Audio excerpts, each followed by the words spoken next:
शहर पर हल्के बादल थे, लेकिन राघव के लिए मौसम का कोई मायने नहीं था।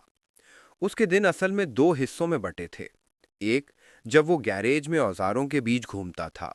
दूसरा, जब वही औजार उसके दिमाग में याद बनकर लौटाते थे। उस सुबह वो एक गाड़ी के इंजन पर झुका हुआ था, मगर दिमाग कहीं और था। एक छोटे गीले बदबूदार कमरे में, जहां उसका बचपन छूट गया था। वही पुराना कमरा, जिसकी दीवारों पर पीलापन चढ़ा था।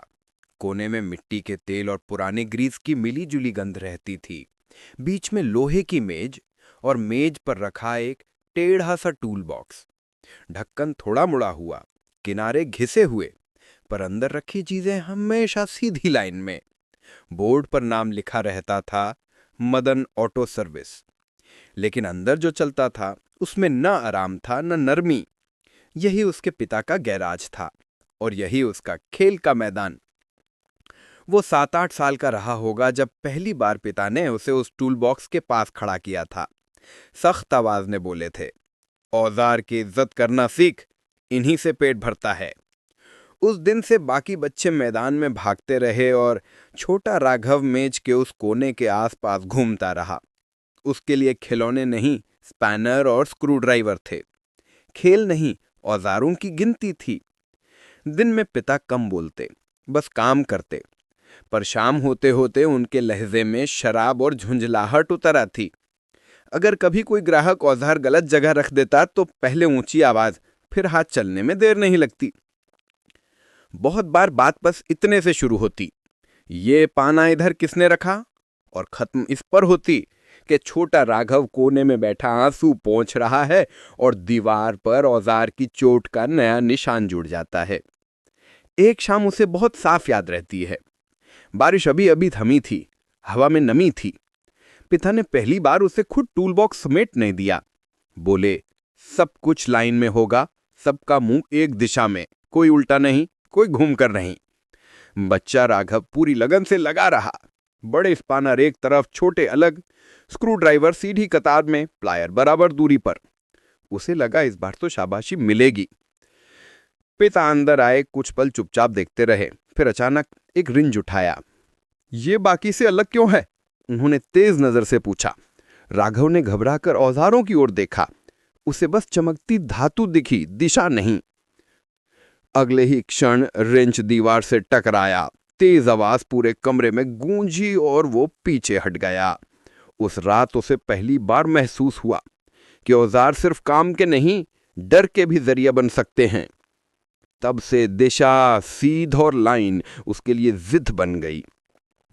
धीरे धीरे यह आदत उसके भीतर बसती चली गई।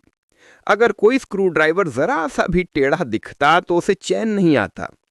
स्कूल में टीचर पढ़ा रहे होते और उसका ध्यान पीछे रखी अलमारी पर अटका रहता। दरवाजा थोड़ा खुला क्यों है? दोस्त उसे खेल के लिए बुलाते और उससे चिंता रहती कि कहीं घर का टूल बॉक्स खुला तो नहीं रह गया, कोई औजार अपनी लाइन से हिल तो नहीं गया।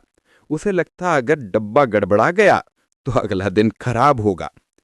समय के साथ उसने खुद के लिए एक छोटी सी रस्म बना ली। रात को पिता सो जाते तो वो चुपचाप उठता, मेज के पास जाता, टूल बॉक्स खोलता, एक एक औजार को सीधा करता, लाइन देखता, तभी वापस लेटता। उसे लगता कि अगर ये डब्बा ठीक है तो शायद कल कम चिल्लाना होगा, कम दर्द होगा। धीरे धीरे वही डब्बा उसके लिए सजा से बचने का तरीका नहीं, एक तरह की पूजा बन गया। व्यवस्था की पूजा, नियंत्रण की पूजा। एक और घटना उसके भीतर गहरी बैठी हुई थी। एक रात एक आदमी गाड़ी धकेलते हुए गैराज तक आया। बोला, भैया हाईवे पर गाड़ी बंद हो गई, बड़ी मुश्किल से यहां तक लाया हूं। रात का समय था, सड़क सूनी थी। पहले तो पिता ने उसे घूरा, फिर अचानक उनके चेहरे पर अलग तरह की चमक आ गई। उन्होंने राघव की तरफ देखा और धीमे से कहा, रात को फंसा हुआ ग्राहक सबसे मजबूर होता है, उससे असली कमाई निकलती है, समझा? उस वक्त तो वो बस सुनता रहा, लेकिन ये लाइन उसके दिमाग में कहीं चिपक गई। साल बाद जब वो अब खुद रात में हाईवे पर रुकती गाड़ियां देखता तो वही वाक्य कहीं पीछे से उठता, रात को फंसा हुआ सबसे मजबूर होता है। फर्क बस इतना था कि उसके पिता रुपए गिनते थे और वो कुछ और गिनता था। अपने भीतर की बेचैनी कितनी कम हुई, अपने डर पर कितना काबू पाया। गैरेज में उस दिन दोपहर को काम थोड़ा धीमा था। उसने हाथ धोए, कुर्सी खींचकर टूल बॉक्स के सामने बैठ गया। ढक्कन खुला था, औजार चमक रहे थे, एकदम व्यवस्थित। उसने बड़े रिंच की तरफ देखा और उसे ऐसा लगा जैसे उसी के पीछे पिता का चेहरा छिपा हो, भारी, सख्त, हमेशा सही। छोटे स्क्रू ड्राइवर्स ने उसे अपना पुराना डर दिखा, पतले और कमजोर पर जरूरी। एक पुराना कपड़ा उठाते ही उसे वो रातें याद आ गईं जब रोने के बाद वह इसी तरह आंखें पोंछता था। दीवार पर लगी घड़ी की टिक टिक ने उसे वापस वर्तमान में खींच लिया। उसे मालूम था कि अब हाईवे पर हो रही हर घटना पर पुलिस की नजर होगी और उन नजरों का अगला कदम गैराज तक आना ही है। जितना शांत, जितना सामान्य दिखेगा, उतना ही कम सवाल उससे पूछे जाएंगे। और ये कला उसने बचपन से सीखी थी। शाम तक सच में 2 पुलिस वाले उसके गैराज आए। उन्होंने सामान्य सवाल पूछे। कल रात कहाँ थे? रात को कोई खराब गाड़ी आई थी क्या? हाईवे पर फंसे लोगों को आप तक कौन भेजता है? वो बिना हड़बड़ाए बोला, साहब मैं रात को दुकान बंद कर देता हूँ। अकेला आदमी हूँ, जो भी आए कह देता हूँ सुबह आना। हाईवे से भी लोग दिन में ही ज्यादा आते हैं। उनकी नजर मेज पर रखे टूल बॉक्स पर भी गई, जिसमें हर औजार सीधी लाइन में रखा था। एक ने हंसकर कहा, काफी सलीकेदार आदमी लगते हो, बचपन से यही काम कर रहे हो क्या?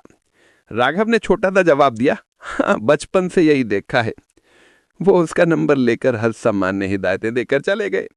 जाते जाते एक ने कहा, कोई अजीब सा केस दिखे, रात को कोई फंसा हो तो पहले हमें फोन कर देना। उसके होठों पर हल्की सी मुस्कान आई, पर दिमाग में वही पुरानी आवाज उठी, रात को फंसा हुआ। दोनों भाग के आपस में टकराए और फिर कहीं अंदर गहरे धंस गए। शटर आधा गिर चुका था। बाहर की रोशनी कम हो रही थी। अंदर पीली ट्यूबलाइट में टूल बॉक्स साफ दिख रहा था। वो मेज के पास गया, ढक्कन खोला और उस खाली दिखने वाले छोटे कोने में उंगली घुमाई जहां वास्तव में कोई औजार नहीं, सिर्फ यादें रखी थीं। फिर फोल्डिंग चाकू को थोड़ा सा सीधा किया, जो शायद दिन में हल्का हिल गया था। ये छोटा सा सीधा करना भी उसके भीतर कुछ संतुलित कर देता था।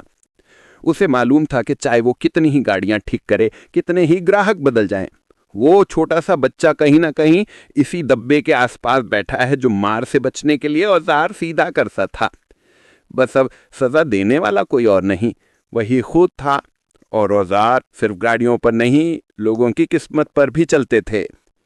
रात को जब उसने जीप स्टार्ट की और टूलबॉक्स को पीछे हमेशा वाली जगह पर रखा, तो उसे लगा जैसे वह हर बार उसी पुराने कमरे से बाहर निकल रहा है, बस दीवारें बदल गई है, मेज और डब्बा वहीं है। हाईवे की रोशनी दूर से छिलमिला रही थी और उसके दिमाग में सिर्फ एक ठंडी सी सोच घूम रही थी, सब कुछ लाइन में होना चाहिए, औजार भी, रास्ते भी, और अगर जरूरत पड़े तो लोग भी।